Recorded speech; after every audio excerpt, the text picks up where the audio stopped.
dalam tempoh 5 tahun yang lalu mengimbau kembali apa yang berlaku. Apa yang berlaku dalam negara ini dalam tempoh 5 tahun yang lalu tidak pernah berlaku sebelum ini. Sebab itu saya sentiasa bercerita dengan kawan-kawan. Saya kata saya berada di Australia lama, 20 tahun saya duduk Australia.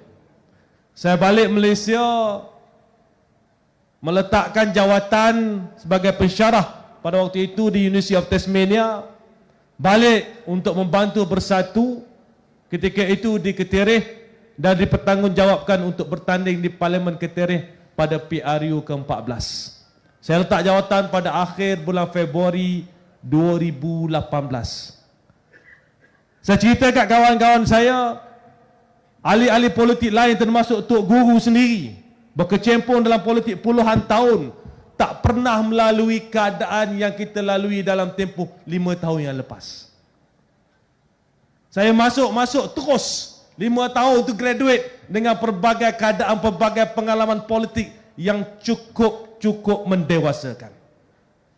2018 Kerajaan Persekutuan buat pertama kalinya selepas merdeka tumbang pada bulan Mei 2018.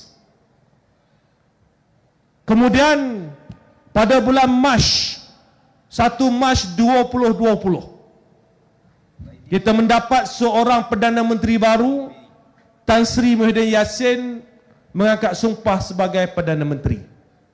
Pada tahun 2020 juga Perikatan Nasional ditubuhkan. Dan kita membentuk sebuah kerajaan. Tan Sri angkat sumpah 1 Mac. Kami menteri-menteri kabinet angkat sumpah 9 Mac, 18 Mac PKP pertama dilaksanakan. Maka kita bergulamang dengan pelbagai cabaran menguruskan pandemik COVID-19. Kemudian berlaku PRN di negeri Sabah. Berlaku PRN di negeri Sabah dan dalam tempoh yang singkat penubuhan Perikatan Nasional, kita berjaya membentuk kerajaan di negeri Sabah. Selepas itu berlaku PRN di negeri Melaka. Di negeri Melaka, UMNO Barisan Nasional menang di negeri Melaka. Kemudian UMNO kata dah menang Melaka, buat pilihan raya awal di Johor supaya momentum kemenangan itu diteruskan. Jadi dia menang di Johor PRN pada tahun 2022. Ditekan supaya pilihan raya awal PRU diadakan. Kami masih ingat, kami menteri-menteri kabinet daripada Perikatan Nasional, kita kata kita banyak kerja, banyak perkara nak selesaikan, kenapa tak ditunggu sehingga sampai masa barulah buat PRU ke-15. Kepimpinan Barisan Nasional pada waktu itu berkeras, tak boleh. Lagi tunggu lama, maka lagi rugi mereka. Kita buat sekarang, pada waktu itu mereka berceritakan supaya momentum kemenangan di Melaka dan juga di Johor akan diteruskan. Saudara-saudari, datang PRU ke-15. Parti yang sebelum itu rasa kuat. Bila kita ajak berbincang, kami masih ingat, tak boleh. Kita sembang selepas pilihan raya. Dalam kempen PRU ke-15, no Anwar, no DAP, diulang-ulang. Saudara-saudari, pada waktu itu, bila masuk PRU ke-15, saya berbincang dengan Presiden Bersatu. Saya kata, Tan Sri, kalau kita nak menang PRU ke-15, kita kena letak pemimpin kanan parti bertanding di Putrajaya. Tan Sri Muhyiddin tanya saya, Putrajaya tu susah, siapa nak pergi? Saya kata, saya duduk Putrajaya daripada tahun 2018. Tan Sri hantarlah saya pergi Putrajaya. Susah tadi. Putrajaya tu Kunan punya kubu. Carilah kursi yang boleh menang, nanti you kalah di Putrajaya. Saya orang Ketirih. Saya bertanding di Ketereh dalam PRU ke-14. Ketereh lebih selamat untuk saya. Semua orang tak yakin bahawa kita boleh menang pada waktu itu. Macam-macam Barisan Nasional berjanji, macam-macam bercerita, beri gambaran seolah-olah mereka boleh menang. Saya bertemu dengan sahabat-sahabat dalam kerajaan, pemimpin-pemimpin kanan kerajaan. Saya tanya, Datuk, saya rasa mungkin saya akan bertanding di Putrajaya. Oh jangan Wabi, jangan. Jangan, carilah kursi lain. Putrajaya ini susah. Hampir semua kata jangan. Putrajaya ini satu kursi yang susah. Datang hampir penamaan calon. Tan Sri Anwar Musa tak dicalonkan di Ketereh. Seluruh jentera kami di Ketereh kata, Wabi, Datuk, tak perlulah susah-susah bertanding di Putrajaya. Tan Sri Anwar Musa tak bertanding di Ketereh, confirm boleh menang di Ketereh. Saya kata tak ada. Saya tak berganjak. Saya kekal akan bertanding di Putrajaya. Kita bukan akan sumbang satu kerusi Ketereh saja, kita akan sumbang 2 kerusi Ketereh dan Putrajaya. Ramai yang kata letak Razi habis, Razi kena sembelih di Putrajaya. Tapi saudara-saudari, saya berada di luar negara lama. Saya memerhatikan politik dunia lama. Dunia berubah. 2018 merupakan tempoh, merupakan tarikh perubahan besar kepada landscape politik Malaysia. Saya yakin bila berlaku perubahan pada 2018, rakyat Malaysia dari Perlis sampailah ke Sabah membuka mata bahawa kuasa politik adalah di tangan rakyat. Rakyat Malaysia boleh menentukan yang mana mereka rasakan terbaik. Sebab itu, walaupun dijanji macam-macam gula-gula, saya yakin bahawa rakyat akan membuat pilihan yang terbaik. Model politik Malaysia berubah. Tempoh sukar COVID-19 menunjukkan kepada rakyat bahawa Perikatan Nasional mempunyai track record yang amat-amat baik. Saudara-saudari, sebab itu saya bertegas, saya nak ke Putrajaya kerana saya yakin kaki tangan awam bukan saja di Putrajaya tetapi di seluruh Malaysia pada waktu itu. Dia pernah berada dalam kerajaan UMNO dan Barisan Nasional. Pernah berada dalam kerajaan PH pada waktu itu, 2018. Pernah berada dalam kerajaan pimpinan Tan Sri Muhyiddin Yassin. Pernah berada dalam kerajaan pimpinan Datuk Seri Ismail Sabri. Mereka orang yang berpengalaman. Mereka boleh bezakan antara kaca dan permata. Sebab itu saudara-saudari, bercakap dengan kaki tangan awam, antara tempoh paling tenang walaupun sukar adalah tempoh di bawah pemerintahan Tan Sri Muhyiddin Yassin, pengurusi Perikatan Nasional. Mereka rasa tertekan di waktu UMNO dan Barisan Nasional. Pelbagai skandal timbul. Ada kaki tangan awam, pegawai-pegawai tinggi kerajaan yang diheretkan ke mahkamah. Bukan kerana salah mereka, tetapi kerana jadi saksi untuk itu dan ini. Mereka hidup bersama kerajaan PH 2018. Mereka tahu bagaimana pada waktu itu kerja nak sari salah kaki tangan awam. Punyalah tak percaya kepada kaki tangan awam. Macam-macam cuba dikorek, dicari. Tak percaya kepada kaki tangan awam. Masuk zaman Tan Sri Muhyiddin Yassin, saya tak pernah melihat bagaimana seorang pemimpin begitu menghormati penjawat-penjawat awam. Saya masih ingat dalam mesyuarat Majlis Keselamatan Negara menguruskan COVID-19. Tan Sri mendengar satu persatu. Kalau kami bagi pandangan lain, you pergi bincang dengan KP Kesihatan. Kalau kita bagi pandangan lain, pergi berbincang dengan penjawat-penjawat awam dan juga pakar-pakar bidang-bidang berkaitan. Itulah cara kami dilatih.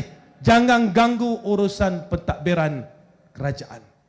Sebab itu saudara-saudari, kita lihat apabila berlaku COVID-19, pengurusan negara ini diuruskan walaupun dalam keadaan sukar dengan penuh ketenangan. Sukar saudara-saudari. Kami bermesyuarat siang dan malam. Tak ada masa nak berehat, tak ada masa nak menyanyi, tak ada masa nak menari, tak ada masa nak naik basikal dalam pejabat, tak ada masa nak naik lembu, tak ada. Tak ada saudara-saudari. Tumpuan siang dan malam adalah untuk menguruskan negara. Pelbagai bantuan pada waktu rakyat susah, pada waktu ekonomi yang sukar, mencari jalan. Kita tahu satu dunia ekonomi pada waktu itu sedang jatuh. Kita cari bagaimana kita pertahankan ekonomi kita. Ya, kita tahu dia akan jatuh, tetapi tak jatuh menjunam. Sebaliknya, jatuh dan kembali bangkit untuk memastikan negara dapat terus berkembang. Kita ada track record yang jelas. Dalam keadaan sukar kita uruskan negara. Saya sendiri di Kementerian Pendidikan, kat sini ramai tentunya sahabat-sahabat yang cikgunya, yang anak muridnya, yang ayahnya cikgu, maknya cikgu. Waktu yang paling sukar. Buat PDPR kena marah. Tak buat PDPR kena marah. Buat periksa kena marah. Tak buat periksa kena marah. Tangguh periksa kena marah. Tak tangguh periksa kena marah. Buka asrama salah. Tak buka asrama salah. Tapi ada saya koyak. Ada saya koyak, saudara-saudari. Cari ada satu bukti dalam tempoh kami ditekan, ada kami koyak. Tak ada. Kerana apa? Kita kerajaan yang sedar kesusahan rakyat. Saya tahu pada waktu itu, ibu bapa tak pernah lalu keadaan yang begitu sukar. Cikgu-cikgu tak pernah lalu keadaan yang begitu sukar. Katalah apa sekalipun, kami di kementerian ambil tanggungjawab buat keputusan yang terbaik. Alhamdulillah, kita lihat kerjasama rapat antara kerajaan bersama penjawab-penjawab awam dan semua pihak, kita berjaya membawa Malaysia keluar daripada pandemik COVID-19. Kemudian diadakan PRU ke-15. Saya jelaskan tadi, pada waktu itu ramai yang rasa bahawa kita tak tahulah boleh menang ke tidak. Tapi saya cakap tadi, hati naluri saya yakin, rakyat Malaysia kematangan politiknya jauh lebih baik.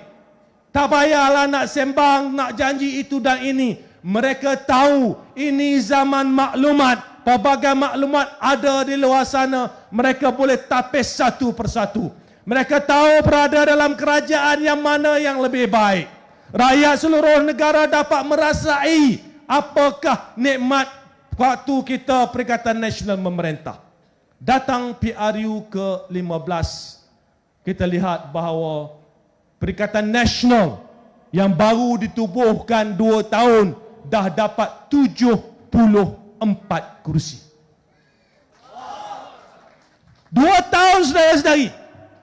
2 tahun 74 kursi. Kita gabungkan dengan sahabat-sahabat yang lain. Kita berjaya pada waktu itu mengumpulkan sahabat lain untuk membentuk kerajaan. Tetapi belum diizinkan oleh Allah Subhanahu Wa Taala ketika itu untuk kita kembali ke Putrajaya membentuk kerajaan pusat. Belum diizinkan lagi. Dan sebab itu saudara-saudari, kita tengok balik, walaupun belum diizinkan, hikmahnya jelas bahawa sekurang-kurangnya apabila kerajaan gabungan PH DAPBN ini dibentuk, kita lihatlah hasil kerja mereka.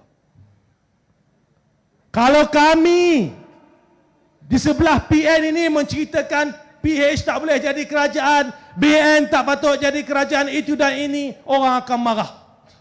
Tetapi mereka diizinkan untuk menjadi kerajaan. Naik-naik jadi kerajaan. Perdana Menterinya Datuk Seri Anwar Ibrahim saya Perdana Menteri, saya juga Menteri Keuangan. Hancus. Dulu ingat Mak Sabu punya sembang. Najib minta dengan Menteri Keuangan. Macam-macam duk buat sembang. Bila Anwar Ibrahim sendiri jadi Menteri Keuangan, semua senyap sunyi. Saudara-saudari, Tuan Dr. Mahathir mencatatkan sejarah di mana waktu dia jadi Perdana Menteri, dia tak pegang portfolio apa-apa. Tak pegang portfolio, sebarang portfolio mana-mana kementerian. Ini diteruskan oleh Tan Sri Muhyiddin. Tan Sri Muhyiddin saya masih ingat, sewaktu menyusun kabinet, kata Tan Sri macam mana? Tan Sri akan jaga kementerian mana? Tak payah. Saya jadi Perdana Menteri pun dah banyak kerja saya nak kena buat. Itu Tan Sri Muhyiddin. Datuk Seri Ismail Sabri tak pegang jawatan mana di mana-mana kementerian. Jadi kita telah letakkan tadbir urus yang sekarang ini dipanggil tata kelola bagai. Kita dah letak tadbir urus pengurusan kewangan negara, pengurusan negara dengan baik. Tetapi mereka yang sembang tentang tadbir urus datang-datang habis dibolut. Bukan saja Perdana Menteri jadi Menteri Keuangan. Bukan saja jadi Menteri Keuangan, Kementerian Wilayah juga diletakkan di bawah Perdana Menteri. Saudara-saudari, dalam sejarah Malaysia, kalau Perdana Menteri jadi Menteri Keuangan, akan ada Menteri Keuangan kedua. Kita masih ingat ya waktu Dr. Mahathir menjadi Perdana Menteri kali pertama, Tok Pa pernah menjadi Menteri Keuangan kedua. Arwah Tan Sri Jamaluddin Jarjis pernah menjadi Menteri Keuangan kedua. Di bawah Pak Lah, Tan Sri Nur Muhammad Yaakob pernah menjadi Menteri Keuangan kedua. Di bawah Datuk Seri Najib, Datuk Seri Husni Hanazlah, Datuk Seri Johari Ghani pernah menjadi Menteri Keuangan kedua. Kerana apa? Kerana tugas Menteri Keuangan adalah antara yang paling berat, kerana banyak peraturan-peraturan keuangan yang punca kuasanya hanya dipegang oleh Menteri Keuangan. Jadi bila Menteri Keuangan yang ada sekarang ini bolot menjadi Menteri Keuangan, menjadi Perdana Menteri, meletakkan Kementerian Wilayah di bawah Perdana Menteri, apa yang terjadi? Kita lihat pengurusan ekonomi negara menjadi cacah merba. Boleh tanya sahabat-sahabat di Kementerian Keuangan. Dan kita lihat setelah 9 bulan kerajaan gabungan PH, DAP dan BN ini memerintah, apa hasil dia? 9 bulan saudara-saudari. Saya tak komen banyak sebelum ni. Kalau kita komen banyak, dia kata orang kahwin pun nak tunggu 9 bulan baru dapat anak. Ini dah 9 bulan dah betul beranak dah pun. Apa hasil yang kita tengok? Ekonomi kita jatuh. Suku kedua pertumbuhan ekonomi hanya 2.9%. Ekspor kita rendah. Ekspor kita jatuh. Kita boleh lihat ringgit Malaysia. Kalau dulu ingat tak? Zaman Tan Sri Muhyiddin jadi Perdana Menteri, beria tukar Perdana Menteri, lemah ringgit sebab Perdana Menteri tak boleh buat kerja. Kadar ringgit pada hari ini jauh lebih rendah berbanding zaman Tan Sri Muhyiddin Yassin menjadi Perdana Menteri. Ini kerajaan sembang. Dia pergi sana sembang. Dia pergi sini sembang. Yang nak kena jawabnya menteri dia. Sebab itu saudara-saudari, bila kita datang di sini di Simpang Jeram, tentunya orang Simpang Jeram tanya, apa kaitan bercerita pasal berlaku di pusat dengan kami pengundi di Simpang Jeram? Satu undi untuk Dr. Mazri membawa kemenangan di Simpang Jeram takkan menjejaskan kedudukan di DUN. Itu jelas. Tetapi kita ini rakyat bernegara. Apa sahaja yang berlaku dalam negara ini akan memberi kesan kepada kita semua. Dari Perlis sampailah ke Sabah. Tak kira di Simpang Jeram, tak kira di Simpang Pulai, tak kira di Simpang mana. Semua akan terkesan kalau keadaan negara kita terkesan. Sebab itu, kita lihat di Selangor. Rakyat Selangor merasa tekanan ekonomi, kos sara hidup yang tinggi. Peniaga-peniaga merasakan bahawa jualan mereka terlalu perlahan. Mereka tunjukkan tekanan kepada kerajaan PH, DAP, BN ini bahawa pastikan kamu buat apa yang kamu janji. Kamu buat kerja elok-elok, kalau tak kami tolak. Dan itulah gambaran yang ditunjukkan oleh rakyat Selangor. Kita menang 22 kursi, saudara-saudari. Daripada 1 kursi PAS di Sejangkang, bersatu ada Dengkil, Kuang dan Batang Kali. Dan pada waktu itu kita kalau campur pun hanya ada 4, campur Gombak Setia. Dan hari ini kita ada 22 kursi. Kita nak 7 kursi lagi untuk membentuk kerajaan. Dan 7 kursi ini kita kalah dalam 15,000 undi. Bahagi 15,000 undi. Kalau kita dapat 7,000 lebih kurang undi 7,500 di Selangor ekstra di Don-Don 7 ini, kita akan membentuk kerajaan di negeri Selangor. Apa jadi bila kita menang di Selangor? Kerajaan Madanon senyap beberapa hari. Senyap. Jadi kita ingat mereka dah insaf. Dah senyap. Sebelum itu macam-macam. Semua hilang. Semua hilang. Cakaplah siapa pun. Semua hilang. Pudin tak pudin. Semua hilang. Senyap. Mereka tergamam. Jadi kita ingat mereka dah insaf. Dah orang tunjuk tolak. Rupanya senyap sehari 2. Masuk hari ketiga, hari keempat, mula merepek balik. Sebab itu, saudara-saudari di Simpang Jeram, kita kena ingat, undi ini bukan sekadar undi Simpang Jeram. Simpang Jeram jelas kita tawarkan calon yang hebat, calon yang tahu bagaimana nak bantu rakyat Simpang Jeram.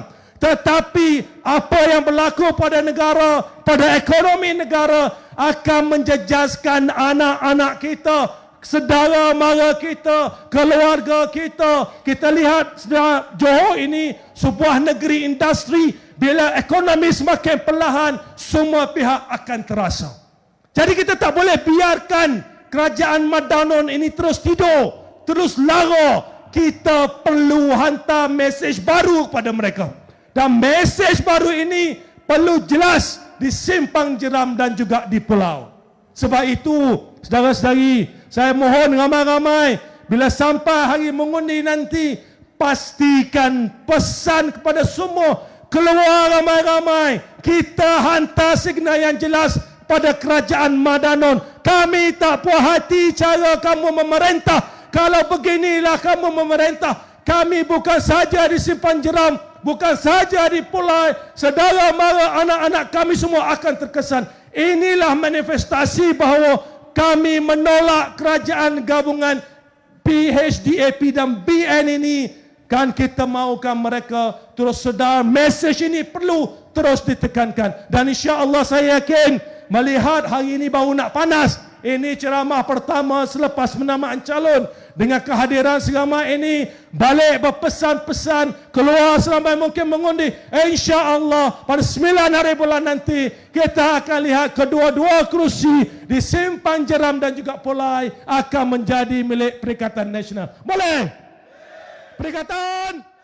Sekian.